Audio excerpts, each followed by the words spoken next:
નમસ્કાર, હું આરતી. આપ જોઈ રહ્યા છો સ્પાર્ક ટુડે ન્યૂઝ. કોટના ગામે ચાલતો ગેરકાયદેસર રેતી ખનન પર સુરત ફ્લાઇંગ સ્ક્વોડ દ્વારા દરોડા પાડવામાં આવ્યા છે. ગ્રામજનો દ્વારા અનેક વખત જે નદી કાંઠા વિસ્તારોમાં જ્યાં રેતી ખનન થઈ રહ્યું છે તેના અનુસંધાને અનેક વખત ફરિયાદો નોંધાવવામાં આવી. તે આધારે કાર્યવાહી કરવામાં આવી છે. તે અનુસાર અંદાજિત 70 લાખનો મુદ્દામાલ પણ જપ્ત કરવામાં આવ્યો છે.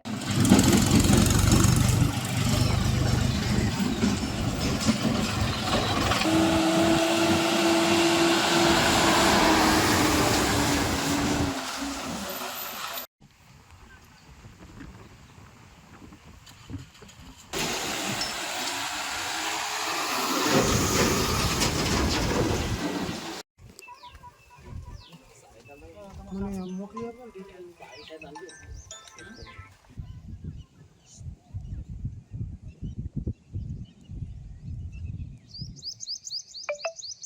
ખાતે સ્ટેટ વિજિલન્સની ટીમ છે, તેમને દરોડો પાડ્યો છે.